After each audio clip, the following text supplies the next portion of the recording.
Hello and welcome to Whisky.com, where fine spirits meet. And today I'm here at Campbelltown in Scotland, and behind me is the Springbank Distillery. Springbank was established in 1828 and it was an illicit distillery before, so it means there was some distilling that was illegal.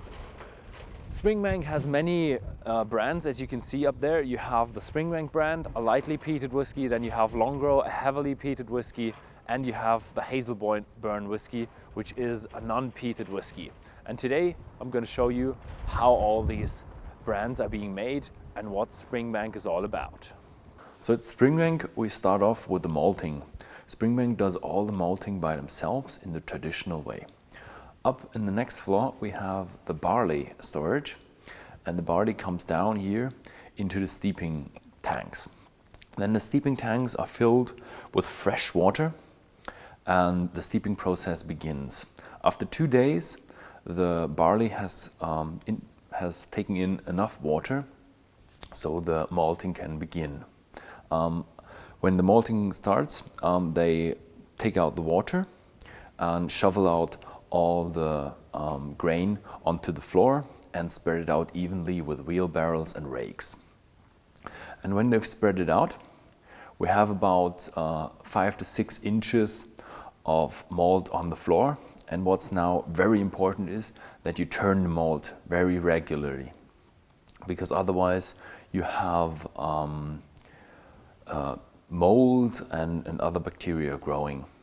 So in the summer, you have to turn it more often, and in the winter you don't have to turn it that often. But roughly you have to do it every 4 hours. And turning the malt takes about 15 minutes. So after the malt is nearly done, the people will go around, open up the malt and have a look if it's already sugary and powdery enough, so it's ready for drying, and that's taking place in the next step. Another important ingredient is the peat. The peat is used to dry the malt to get a smoky flavored whiskey.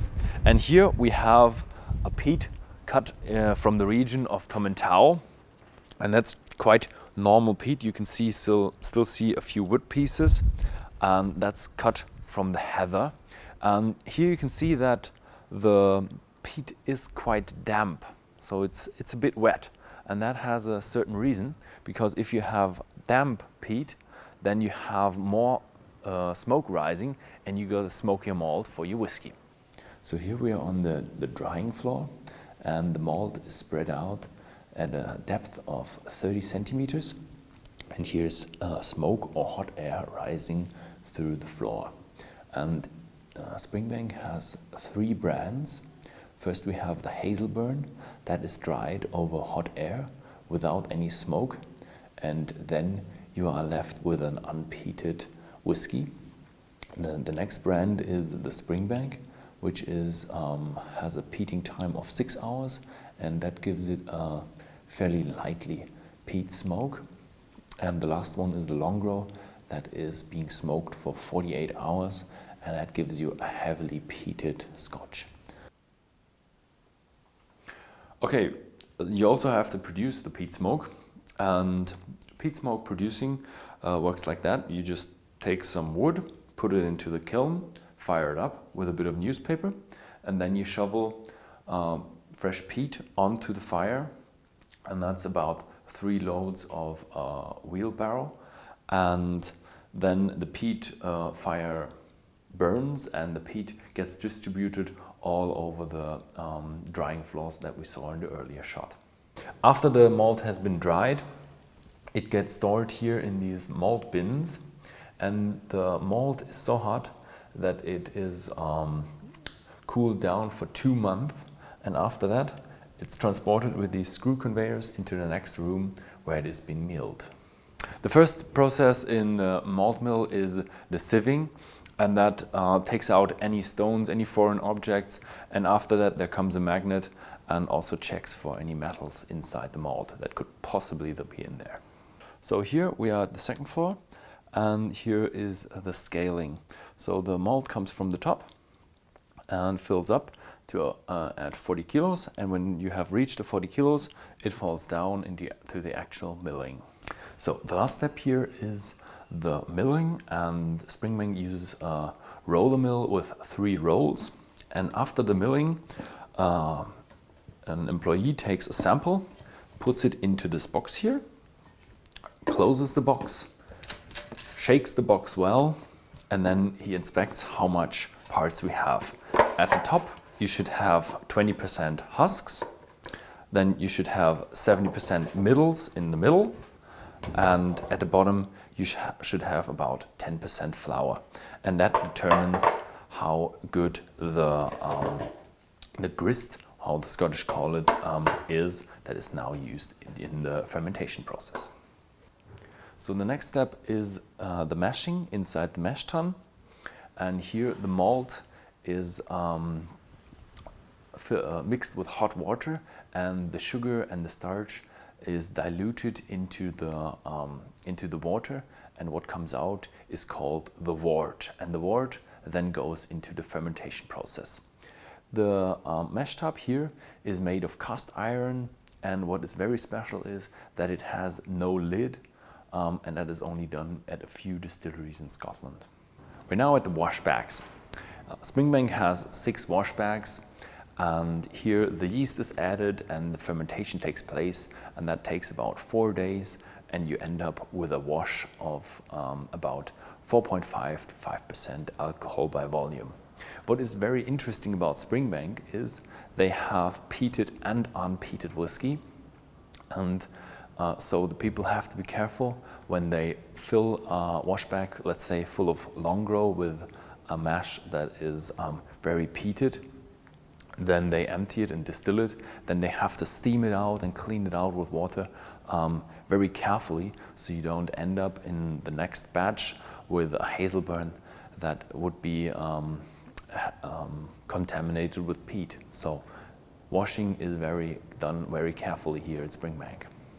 We're now at the distillation, and the Springbank Distillery has 3 brands: Longrow, Springbank and Hazelburn, and they don't just differ because of their peatiness, but also the way they're being distilled. The Longrow is being distilled twice, at the wash still and the low wine still. The Springbank whiskey is first distilled in the wash still, comes into the low wine still, and then in the last low wine still, it is a mixture between the first low wine still and the wash still. The Hazelburn is distilled, is triple distilled, and that makes the Hazelburn a very light and very soft whiskey. What's another specialty about the Springbank Distillery is that you have a direct heating.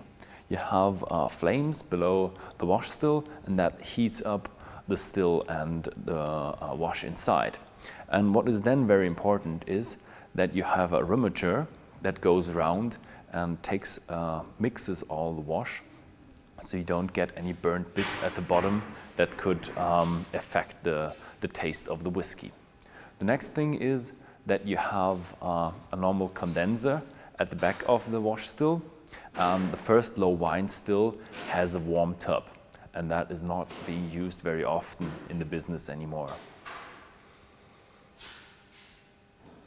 So after the product has been distilled, it ends up in the spirit receiver, and here at the filling station you roll up the casks from your yard, fill them up or store them here, then you fill them up with your spirit, put it in a bung, and then you roll them out and paint the content of the cask on the barrel itself.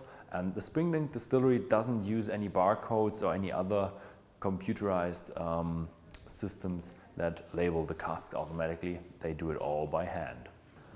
So here we're at the warehouses. Springbank has 8 warehouses, and 6 of them are like this warehouse. They are flat stoned dunnages with earth floor, and that gives you the perfect atmosphere of maturing a Scotch whisky. 80% of all the spirit and the production goes into the Springbank brand, 10% into the Longrow brand, and 10% into the Hazelburn brand. The cask variation differs from these American standard barrels, which used to hold bourbon, to a bit bigger casks, like the sherry casks here with 500 liters, or on some other positions you have port casks.